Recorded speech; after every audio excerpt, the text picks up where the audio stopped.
Sir ফুল নেবেন? ফুল দেখেন, আমার কাছে টাটকা টাটকা গোলাপ ফুল আছে। না সোনা, আমাদের ফুল লাগবে না। আপনারা ফুল নেন না, আজকে সকাল থেকে আমার একটাও ফুল বিক্রি হয়নি। তুমি তো বাচ্চা মেয়ে, তোমার বাবা মা এই বয়সে তোমাকে ফুল বিক্রি করতে পাঠিয়েছে। আমার আব্বু নেই, আমার মা আছে, কিন্তু মা ভীষণ অসুস্থ, দুদিন থেকে কিচ্ছু খেতে পায়নি। ফুলগুলো বিক্রি হলে মায়ের জন্য খাবার কিনে নিয়ে যাব। আপনারা ফুল নেন না।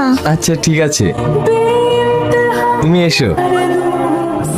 এই না, তোমার বাড়ি কোথায়? এই সামনে। তোমার মায়ের নাম কি? সানিয়া। আমার মায়ের জন্য অনেক দোয়া করবে যেন আমার মা সুস্থ হয়ে যায়। মা, এই দেখো আমি তোমার জন্য খাবার নিয়ে এসেছি, তুমি খেয়ে নাও। তুই আবার ডাস্টবিন থেকে নোংরা খাবার কুড়িয়ে নিয়ে এসেছিস? না মা, আমি আজকে খাবার কুড়িয়ে নিয়ে আসিনি, একটা কাকু আমাকে খাবার কিনে দিয়েছে, উঠে খেয়ে নাও। আমি তোকে এই শিক্ষা দিয়েছি, তোকে আমি বলিনি কারো কাছে কোনো জিনিস হাত পেতে নিবি না। আমাকে যারা সাহায্য করে, আমি যখন বড় হব, যারা আমাকে সাহায্য করেছে তাদের প্রত্যেকের ঋণ আমি শোধ করে দেবো। আমার মাকে কারোর কাছে ঋণী করে রাখবো না, কারণ এই পৃথিবীতে তুমি ছাড়া আমার কেউ নেই গো। তুই আমার সব রে, তোকে ঘিরে তো আমি বেঁচে আছি। আমার বিশ্বাস তুই একদিন অনেক বড় হবি। আমি তোর এমন হতভাগী মা যে আজ পর্যন্ত তোকে কোনো কিছুই কিনে দিতে পারিনি। কে বলেছে তুমি আমাকে কিছু দাওনি? তুমিই তো আমাকে জন্ম দিয়েছো, তোমার এই ঋণ আমি কোনোদিনও শোধ করতে পারবো না গো মা। সানিয়া, কে আপনি? তুমি আমাকে চিনতে পারছো না? আমি ইলিয়াস। আমি কোন ইলিয়াসকে চিনি না। এই আঙ্কেলই তো আমাকে খাবার কিনে দিয়েছে। এটা তোমার মেয়ে? তুমি এতদিন কোথায় ছিলে?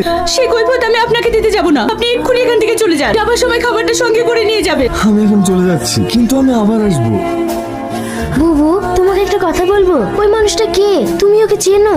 না। তুমি মিথ্যে কথা বলছো, তোমার চোখের পানিই বলে দিচ্ছে যে তুমি ওকে চেনো। হ্যাঁ, ওই মানুষটাকে আমি চিনি, কিন্তু ওই মানুষটাই আমার পৃথিবী ছিল। কি গো, তুমি সেই কখন বললে আসছি? এত দেরি কেন? তুমি তো ছিল বলেই ছোট তো একটা মেয়েকে বাড়ি থেকে বেরোতে হলে কত রকমের প্রশ্নের জবাব দিতে হয় জানো। আজ তোমার জন্য বাড়িতে অনেক মিথ্যে কথা বলেছি। আমি এক বান্ধবীর বাড়িতে যাব বলে তোমার সাথে যাচ্ছি। কাউকে মন থেকে ভালোবাসলে তার জন্য একটু মিথ্যে কথা বলতে হয়। চলো। জানো, আমার ভীষণ ভয় করছে। আমি যে তোমার সঙ্গে হোটেলে এসেছি, এই কথাটা যদি বাড়িতে জেনে যায় তাহলে আমাকে শেষ করে ফেলবে। আরে এত ভয় পাচ্ছ কেন? আমি আছি তো। যখন থেকে এসেছো তখন থেকে সে একই কথা। তুমি ভাবলে কি করে আমি থাকতে তোমার কিছু হতে দেবো? কিন্তু বড্ড ভয় হয় গো, যদি তুমি কখনো আমার ছেড়ে চলে যাও। ধুর পাগলি, ছাড়ো তো এসব কথা। তুমি শুধু আমার, আর আমি শুধুই আমি। তাড়াতাড়ি চল, দেরি হয়ে যাচ্ছে, হলে আবার গাড়ি মিস হয়ে যাবে। আর বলিসনি, এখন লেট মাস্টারই তো আসেনি। মানে ইলিয়াস এখনো আসেনি? না, ওকে ফোন করিসনি? অনেকবার ফোন করেছি, সে একই কথা, এই বেরোচ্ছি। কি রে, তোর জন্য আর কতক্ষণ দাঁড়িয়ে থাকবো বলতো? 10 মিনিট এখনো হচ্ছে না। এই তো হয়ে গেছে, আর 2 মিনিট। মা, আমি আসছি। কি হলো, তুমি কাঁদছো কেন?